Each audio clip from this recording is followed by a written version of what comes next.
30 अप्रैल 2026। जबलपुर का बरगी डैम। नर्मदा नदी पर जो हुआ ना, सच मानिए वो सिर्फ एक हादसा नहीं था। वो एक ऐसी भयानक त्रासदी थी जिसने सबको झकझोर कर रख दिया।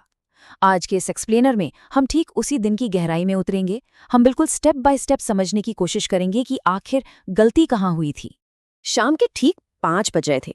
सोचिए, एकदम शांत खुशनुमा पिकनिक वाला माहौल, जो बस कुछ ही पलों में नर्मदा नदी के इतिहास की सबसे खौफनाक त्रासदियों में से एक में बदलने वाला था। सच में, शुरुआत देखकर कोई अंदाजा भी नहीं लगा सकता था कि आगे क्या होने वाला है। तो चलिए देखते हैं कि एक आम सी खूबसूरत शाम आखिर इतनी विनाशकारी कैसे बन गई। सेक्शन 1, एक शांत शाम की शुरुआत। बरगी डैम पर उस वक्त सब कुछ बिल्कुल सामान्य था। 30 से 31, ध्यान दीजिएगा, ये सिर्फ कोई आंकड़े नहीं है, ये वो असल लोग थे जो उस दिन उस मोटर बोट यानी उस क्रूज पर सवार हुए थे। जरा सोचिए, इनमें कॉलेज के कुछ स्टूडेंट्स थे, एक बिल्कुल नया शादीशुदा जोड़ा था, कुछ बुजुर्ग थे और छोटे छोटे बच्चे भी। हर एक इंसान बस एक अच्छी सी शाम बिताने की उम्मीद लेकर उस नाव पर चढ़ा था।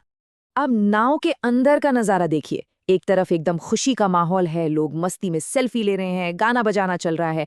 एक माँ अपने 3 साल के बच्चे को सीने से लगाए तालियां बजा रही है। सब परफेक्ट लग रहा था ना? लेकिन दूसरी तरफ एक बहुत बड़ी लापरवाही हो रही थी। सुरक्षा के साथ सीधा सीधा खिलवाड़। कुछ यात्रियों ने लाइफ जैकेट मांगी भी, लेकिन उन्हें नहीं दी गई। कर्मचारियों ने बस ये कहकर बात को टाल दिया कि अरे कुछ नहीं होगा, सब नॉर्मल है। और यही सबसे बड़ी चूक साबित हुई। सेक्शन 2, अनसुनी चेतावनियां, वो संकेत जिन्हें पूरी तरह नजरअंदाज कर दिया गया। जैसे जैसे नाव बीच नदी में पहुंची ना, मौसम एकदम से पलटने लगा।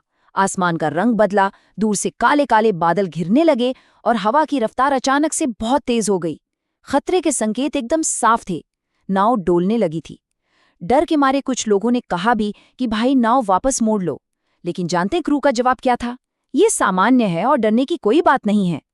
बस यही वो पॉइंट था। अगर इस एक बात को, इस एक डर को सीरियसली ले लिया जाता तो शायद कहानी आज कुछ और ही होती। सेक्शन 3, त्रासदी का वो पल जब सब कुछ अचानक हाथ से निकल गया। इस पूरे घटनाक्रम को अगर हम टाइमलाइन के हिसाब से देखें तो सच में रोंगटे खड़े हो जाते हैं। शाम 5 बजे एकदम शांति से बोर्डिंग होती है। कुछ ही मिनटों के अंदर अचानक काले बादल आते हैं और हवा तेज हो जाती है। इसके कुछ ही पलों बाद नाव बहुत बुरी तरह हिलने लगती है और अंदर पानी भरना शुरू हो जाता है। और फिर चंद सेकंड्स के अंदर एक और विशाल लहर आती है और पूरी की पूरी नाव पलट जाती है, एकदम अचानक। वापस चलो, यहां से वापस चलो सब! ये चीखें, ये आवाजें उस खौफ को बयां करती हैं जो डूबने से ठीक पहले वहां मचा होगा। सोचकर भी सिहरन होती है। चारों तरफ सिर्फ और सिर्फ दहशत, क्योंकि लाइफ जैकेट तो थी नहीं। तो लोग बस किसी तरह पानी के ऊपर रहने की, अपनी जान बचाने की जद्दोजहद कर रहे थे। सेक्शन 4, बचाव के लिए आखिरी जद्दोजहद। पानी में गिरने के बाद का जो मंजर था ना, वो रूह कंपा देने वाला था।